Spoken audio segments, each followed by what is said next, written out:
Well, thank you, and thank you to the Coalition for inviting me. It's an honor to speak with you today. Our topic, and I apologize in advance, I thought I actually had a little longer to speak, so I was last night frantically cutting this down. So sort of like Cicero to Atticus, if I had more time, I would have written you a shorter letter. But what do I want to address today? And because it's so cut down, I'll be shameless. The full story is in the book I published in 2018, the year I was canceled, which I do have some copies here. So if you want to get the fuller story, I have some copies at the table, the other vendor area. But I want to answer the question, what is a canceled priest? Because I've gotten this question quite a lot. Some people contact me and say, hey, this coalition canceled priest thing, what is that? Like, what is a canceled priest? How do we know the difference between a canceled priest or a persecuted priest and just a bad, disobedient priest who's being punished? And the problem with that question is really a problem of our modern times, because we have centuries of bad philosophy that makes us not have the principles to answer that question, which is actually very easy to answer, but without those principles, it's very confusing. Well, isn't there just a group for priests who are punished because they deserve to be punished? Well, no, but they're disobedient. They didn't follow the rules the bishop set. And that's what I want to try to give you some tools to be able to answer that question. So to do that, we have to start with what is law, because the claim is these priests broke the law. Well, and I have up on the screen two examples of modern definitions of law. I'm just going to read one, the bottom one, for you if you can't see it. Any written or positive rule or collection of rules prescribed under the authority of the state or nation as by the people in its constitution. So notice, all it is any rule. That's it, any rule. Whoever made it up, if they make up a rule, it's a rule, have to obey. There's nothing, no qualifications, nothing. This is unique in human history, to have such a bare definition of law. Contrast that with St. Thomas Aquinas' definition. Law is the ordinance of reason for the common good made by him who has care of the community and promulgated. Now, we don't have a lot of time to talk about all those elements, but two of them I want to highlight for you. Notice one, there's a purpose. Law is for the common good. That modern definition is just a rule. Any rule. Have to follow it no matter what. It has no purpose. Number two, it's an ordinance of reason. To be law, it must be reasonable. It can't just be arbitrary or the will of the president or the bishop of Rome. It must be an ordinance of reason. Now, we have to understand that a little bit more. And here's, again, a little bit more of our modern idea. These are people that gave us our modern idea of law. Notice, I'm just going to look at the Thomas Hobbes one for now. We ourselves make the principles, that is, the causes of justice, namely law and covenants, whereby it is known what is justice and equity. So you notice, we decide what law is. We decide what's justice. That's the error of modern man. For Aquinas, law made by human beings, be they a pope, a governor, a mayor, are only the last step in making law. We do not determine what's just. God does, because God is the original legislator. So law is a combination in the classical tradition of three things. Reason, must be reasonable. Custom, because it's for the common good of the community. So what we have always done is limiting on law. And then finally, the will of the lawgiver. I'm going to decide this aspect of it. But it is bounded by those two other elements. Now, I said God is the original lawgiver. God promulgates the law at creation. It's called the eternal law, going all the way back to St. Augustine.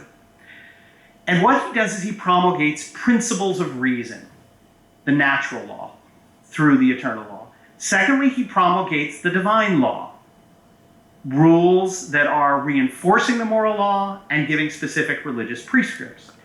But then he does something amazing. He lets us participate in his lawmaking authority. He's the only lawgiver. We have no right to make laws for ourselves.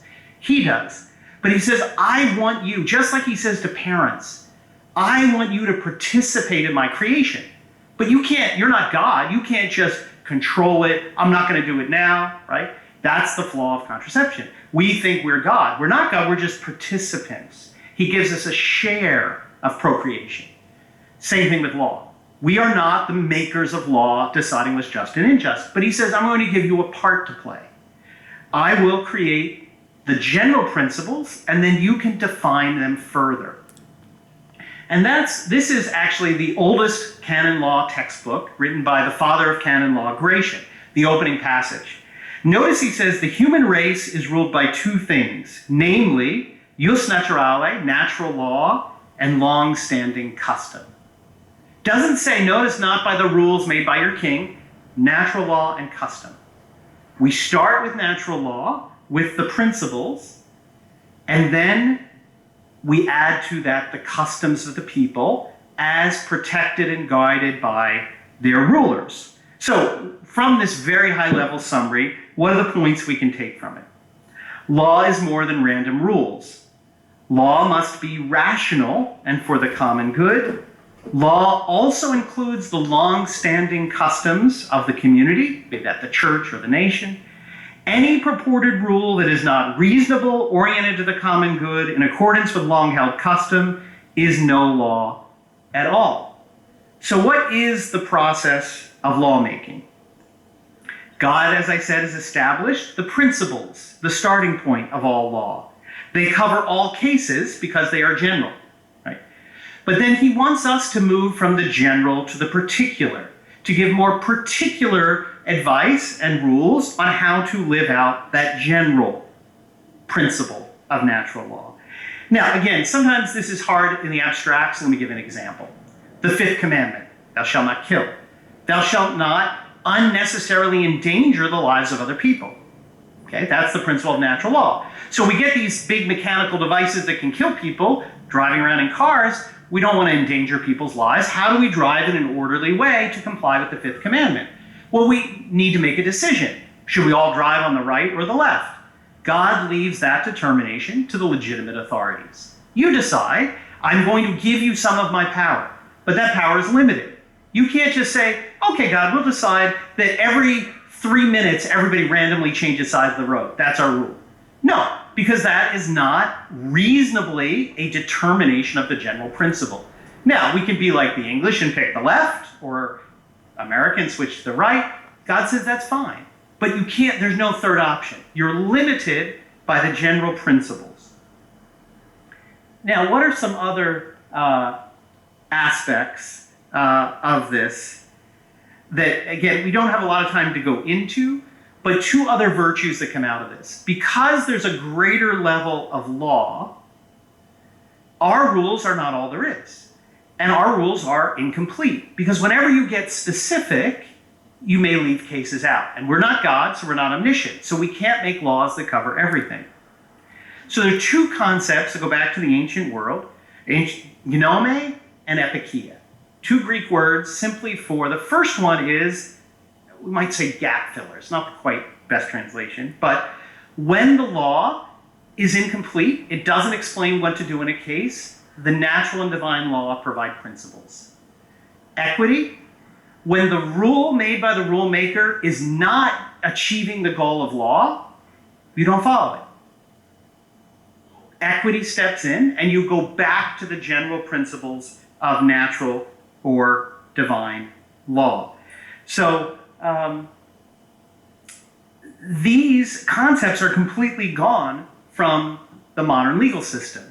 Because unless they wrote a statute, you got to follow it. That's all you can do. So again, I'll give another example of these to help you. An ambulance doesn't need to stop at a red light, and it doesn't need a law telling it doesn't. Right? The goal is safety, to protect people. He's got someone dying, got to get to the hospital, you go through the red light. Right? A pope has no authority to attack the Mass, to deny the faithful the sacraments that Christ established. Christ established the form of the sacraments. He gave to the church the authority to determine the details. Here's the outline. You can determine details that correspond rationally to this form. That's fine. The church is free to do that. Not free to make details that are Protestant, that deny the faith, that undermine the faith, that cause ambiguity. That's not within the scope that he established. Just like the Pope can't create an eighth sacrament, no bishop can vary the details, like saying ambulances have to drive under the speed limit. What? That is completely contrary to the point. So whether, again, to give an example from the church and from the state, laws are limited by the principles established by God. And when they contradict that ending, we don't follow them. So what do we do, though, when the law doesn't cover certain cases or doesn't fulfill its purpose? So give an example. Again, another example. Out-of-state doctor, not licensed to practice medicine. See somebody dying on the side of the road. Oh, sorry, law says can't operate, can't help you here, just die. That's what this mentality would lead to. But no, necessity knows no law. I'm a doctor, I can treat you. Even if the law doesn't allow it, in the written law by the state, the higher principle permits it. So let's switch over to the church. Give an example there. Written faculties. You can't go to that priest. He doesn't have, the bishop revoked his faculties. Well, why? Because he defended Catholic doctrine. Oh, okay, no, that's not right. Well, he doesn't have written faculties, can't go to his mass. Why are written faculties instituted? In the Protestant Reformation, when it was very confusing, right? It's easy now, Lutherans, we know who all these people are, but in the 16th century, like, a lot of these people were Catholic priests who apostatized. How do I know this person's legitimate? How do I know they're still Catholic? So the church created written faculties. Papers. Let me see, Father, are you really still a priest, or did you go with those crazy heretics? That was the point of faculties, to protect the faithful so they knew they could trust the priest. To use that law to deny the fact that the faithful, the Mass, the sacraments, the true doctrine, is a perversion of the whole point of the law. And so, yes, a priest needs to obtain them, but not when they're being used not for the common good, but to punish a priest for doing nothing wrong. So, again, that's a very, I think, relevant example to this question. Okay, what about authority and obedience? Because what about the problem of, oh, well, he's just being disobedient? And this is really, we're going to get to the crux of the matter. And I'm going to deal with the example that gets thrown up a lot. What about Padre Pio? He was persecuted and he just suffered it and didn't do anything about it and just stayed in his monastery. So, first of all, we have to talk about what is authority. Authority comes only from God. And like law, we have a very distorted notion of authority. Right? We think authority comes from us. We give it to the president. We give it to who's ever in charge. The church, no, authority cannot come from us. We are creatures. The only type of authority is God. Why? Because God created everything. He owns everything. And his authority is the only, as I said, lawgiver.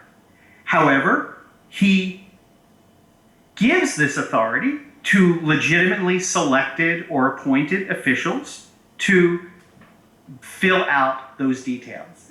But it is not his authority absolutely. Right? God has absolute authority. Any human being has limited authority. And therefore, can only be exercised within its scope. So, for example, if you're a parent, and you leave your oldest son, they turn 16, 17, you're going to babysit. This is what you're allowed to do. You're allowed to give them dinner, no dessert, because they're being punished right now. You can play a game and have to be in bed by 9 o'clock. Or actually you say, you have to be in bed at a reasonable time. Okay, that's your instructions. The son can't then say, okay, I'm in charge now. We're all going to go out, driving around, we're going to go to a movie, we're going to stay up till midnight. That's outside the scope of the delegated authority. And those rules, and the kids can't say, oh, well, he said I could do it. No, you heard the scope of the authority. Now, the need is, as I said, for these determinations. God gives us this power to determine what is the specific thing to be done. And he leaves that to sort of three orders of prudence. Individual, so some things we are to determine for ourselves. Who should we marry? What job should we pursue? There are things for us to determine ourselves. Some things are for our personal superiors, our parents, for religious order, those superiors.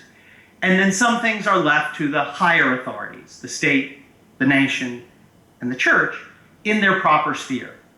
So first of all, the determinations have to be left in their proper sphere.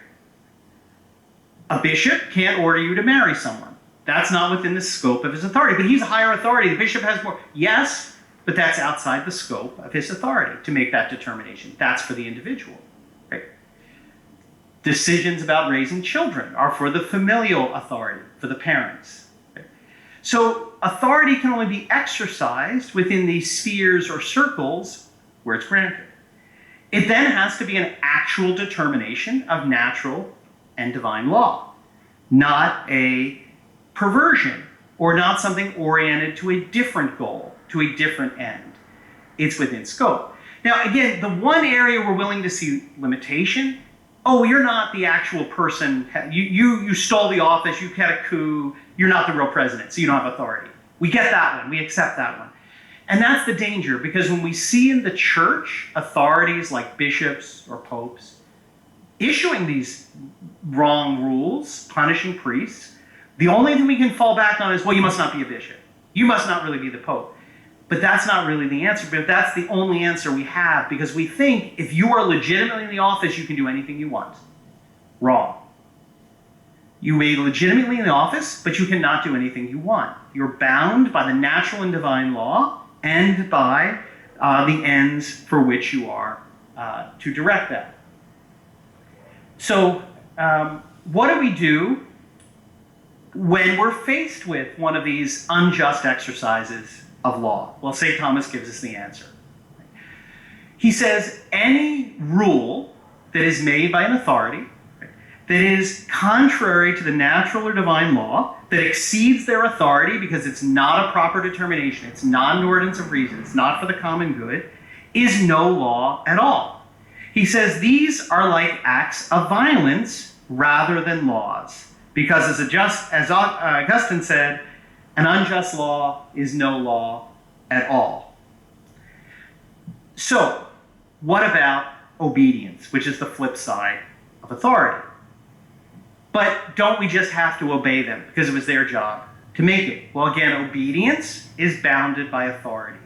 We have to obey all authority because that's good. That's why it's good to even stop at a traffic light, even if you say, I think it's okay, I think I could go now. Why? Because it's good to follow the rules when they are a legitimate, just rule.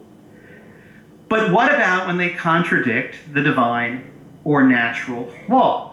Well, first of all, we have to remember, and again, this is another distortion of modern times, obedience is a moral virtue. Moral virtues are in a hierarchy. Virtues are in a hierarchy. The highest virtues, St. Paul tells us, are faith, hope, and charity, and the greatest of these are charity. We can never have too much of those virtues. We can't love God too much. We can have a deficiency, but never too much. The moral virtues, we can get wrong on both ends by doing too much or too little. So, obedience is a moral virtue.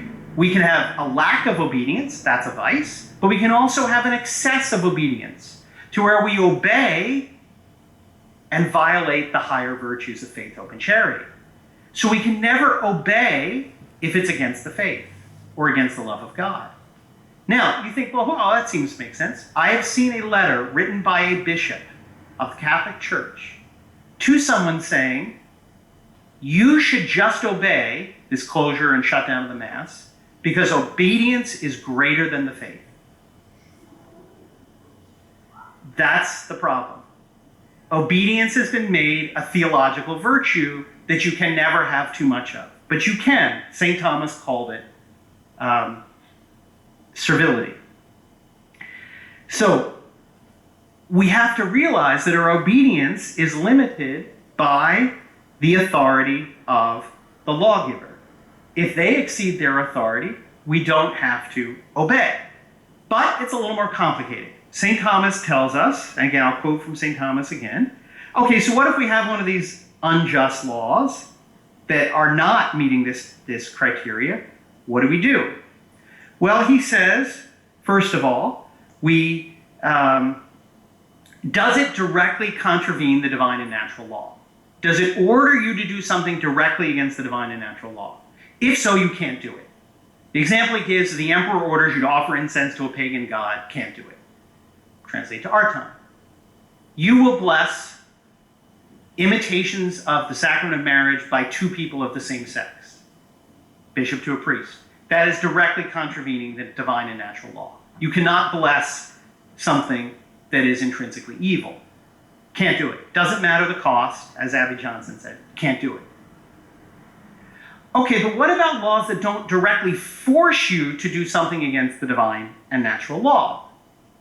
They prevent you from doing something you should do. They're unjust. There, St. Thomas says, okay, you have to use prudence. You cannot offer the Mass because you're speaking out against the LGBTQ lobby. Priest in Texas has happened to. You're testifying in city council, can't do that. You're saying you're defending the faith, can't do it. You're not allowed to say Mass. Okay, not saying Mass necessarily is not against the divine law, but it is an unjust order because the priest was doing nothing wrong. What does he do? Well, there St. Thomas says it depends. It depends on, is this just going to affect you? Is it going to affect the common good? First of all, he says you don't have to obey it. So you're not obligated to obey it. But sometimes you just go along with the unjust punishment for the sake of not creating scandal, for respect for the law. Sometimes there are readings of prudence where you don't obey the law directly, but you just accept it. But there are other times where you don't. And again, that is where it affects the faith, the common good, the salvation of souls. Why is a priest ordained? To offer sacrifice and the salvation of souls. You don't have to obey, but if those ends are implicated, then you are free to just completely ignore it. Now, here is where we get to the Padre Pio example. We have to draw a distinction between secular and religious priests. So Padre Pio, yes, was unjustly persecuted with an unjust law that was no law at all. But he just observed it for a period of time, even though he didn't have to. He was a contemplative. He was a Franciscan, lived in a monastery. What was his end? Pray, offer the Mass privately. That's really all he had to do. I know he had lots of children. He had lots of confessions. That wasn't his primary focus. Secular priest's primary focus is to bring the sacraments to the faithful. So Padre Pio's reaction to his persecution is going to be different than a secular priest. Why? He can just do that and it only affects him. Okay. A secular priest whose mission at his ordination is to go out, not to have that higher calling of the contemplative, but to go out to bring the sacraments and the faith to people, his reaction, he does not have to follow the example of Padre Pio. That's the distinction a lot of people don't want to draw. And there are other examples throughout history where unjust orders were given to certain saints. The principle that was very clear until our century was, if it affects the common good of the church, salvation of souls, don't follow the unjust punishment. If it's just you, so you're told you have to do something unjustly, you can't go here anymore to this parish, we're going to unjustly assign you to another. Okay, maybe it's a bad rule, maybe it wasn't fair, but you're still able to live out your mission. Maybe you should just go along with it. But not if you're told, sorry, just you can't offer Mass, you can't hear confessions, you can't do anything, when that was what you were charged with on your ordination. So, what are the principles? Secular priests' primary task are the Mass, salvation of souls. Religious priests primarily to pray for the church, offer sacrifice and prayer. The unjust persecution of secular and religious priests will be different. So I want to close, I know my time is up now, with the first canceled priest, Archbishop Lefebvre.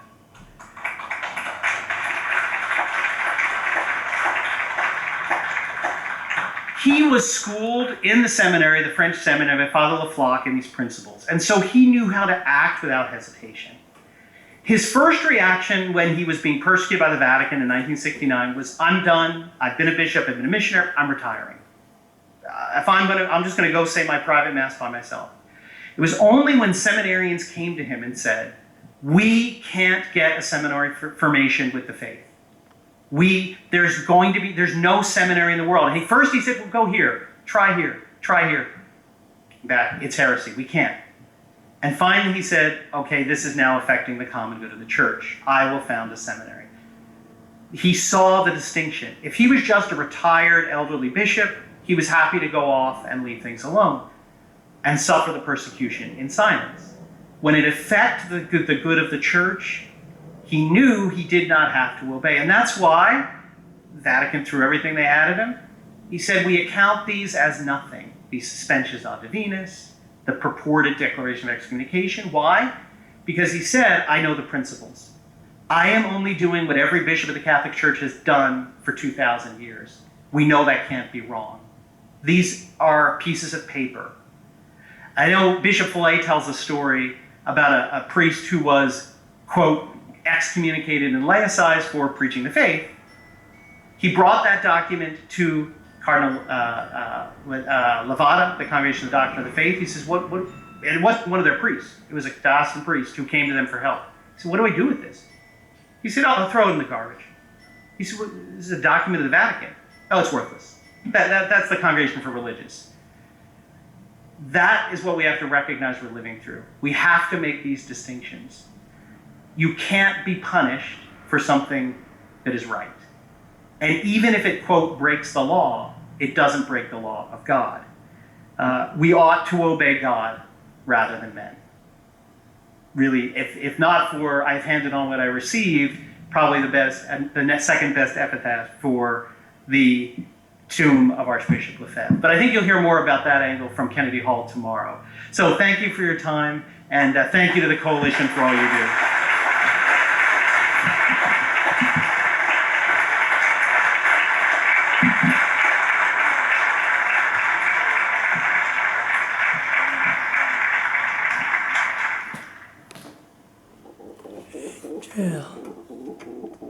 Angel,